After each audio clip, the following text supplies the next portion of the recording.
मुझे छोड़ो ना यार। डंडी रखी है तू दल्ले बड़ा गंदा मुंडा चलो ये हाथ आपने कर लिया है बड़ा गंदा मुंडा है नहीं लोग करे सबको बैठे नहीं छोड़ो अब तो इसमें गोली मारी मारते और इसमें गोली मारी मारते इससे गोली मारी है इससे भी खाली इससे मुझे कैसे बात करने दो तुम कैसे गोली मारी ठीक है मैं तो नहीं कर रहा मैं ये लोग लड़की को बाहर निकाल रहा हूं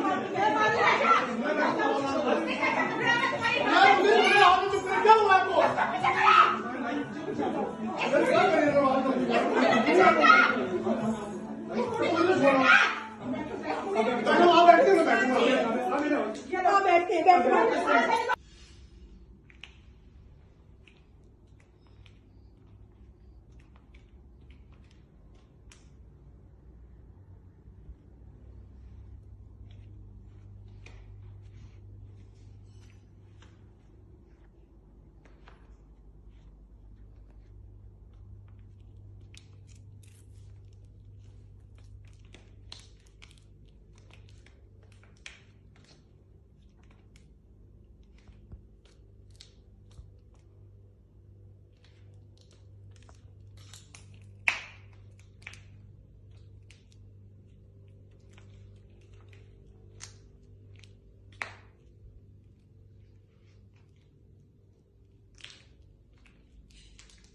मुझे जल्दी से बुला सबको घर का नंबर बुलाएं।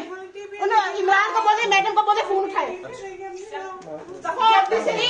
जल्दी से मेरा फोन उठाओ मैं किसी प्रॉब्लम में हूँ जल्दी से फोन उठाओ मर जाओ। आमना बाजी के साथ कौन सा गार्ड है उस्मान भाई है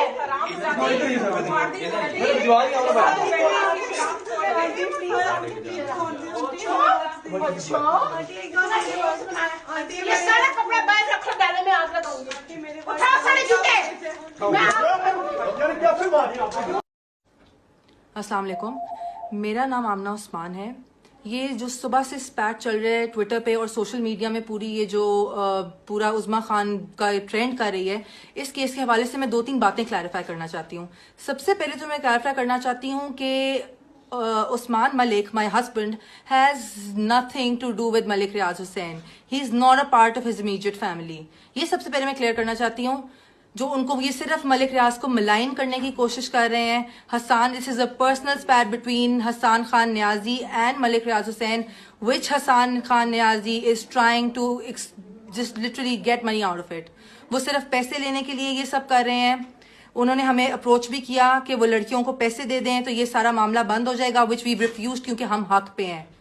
सेकेंडली, ये जो बात हुई है कि मैंने किसी के घर के अंदर बार्जिन किया है और जिस तरह मैंने रिएक्ट किया है, this was not their house, this was my husband's other house which I followed him to. So basically ये मेरे हस्बैंड का दूसरा घर था जहां पे घुसने का मेरा हर हक है। ये उन लड़कियों का घर नहीं था। मेरी 13 साल की शादीशुदा जिंदगी को बचाने के लिए मैंने इस लड़की को रिपीटेड वार्निंग्स दी थी। This was not the first time that I approached her. इससे पहले मैंने रिपीटेड वार्निंग्स दी थी। मेरा एक 11 साल का बच्चा है। आई एम श्योर जिन सबकी औलादें हैं और जो औरतें इस सब से गुजर रही हैं, they can completely understand what a wife goes through and how hard she tries to go till the last point to save her marriage. But I know मेरे हस्बैंड की सबसे बड़ी गलती है। I know he is the person who's to be blamed the most. उसको तो मैंने छोड़ दिया है। बात ये है कि ये जब वहां पे मैं इनको फॉलो करके पहुंची तो ये कह रही थी जी हम इत्तकाफ से उठी हैं। ये कौन सा इत्तकाफ है जिसपे 3 दिन लगातार ये मेरे हस्बैंड को रात को मिलती रही हैं? लगातार मेरे पास प्रूफ है। ये इत्तकाफ पे बैठी 10:30 बजे इत्तकाफ से उठी है, 11:30 बजे वहां पे कोकेन की लाइनें और शराब हो रही थी। आपने अगर वीडियो देखी है तो आप सबने, जो कि वायरल हो ही चुकी है, आप सबने देखा होगा कि इनके ऊपर कोई केरोसिन ऑयल नहीं गिर रहा। ये वही शराब गिराई है इनके ऊपर जो ये शराब बैठकर पी रही थी। Hasan Khan Niazi is doing all this just because he has an illicit relationship with Huma Khan, who is the sister of Uzma Khan, सिर्फ अपनी गर्लफ्रेंड को बचाने के लिए और खुश रखने के लिए और सिर्फ उनके लिए कुछ पैसे बनाने के लिए ये पूरा पब्लिसिटी स्टंट है। मैं सिर्फ आप लोगों को ये क्लैरिफाई करना चाहती हूँ कि उनका मलिक रियाज से कोई लेना देना नहीं है। I literally fail to understand how any one of you, how all of you people can even side with her. जिस हालत में मैंने उज़्मा खान को पकड़ा था, रिपीटेड वार्निंग के बावजूद, कोई औरत मेरी जगह होती तो इससे ज्यादा तबाही करती, इससे भी ज्यादा तबाही करती। I literally fail to understand. Everybody knows their reputation, everybody knows what home wreckers they are. How can you even side with such women? They're home wreckers. 3-4 दफा वार्निंग्स देने के बावजूद 5वीं दफा मैंने ये एक्शन लिया है। इस हालत में पकड़ता, कोई भी एक्शन लेता। I just want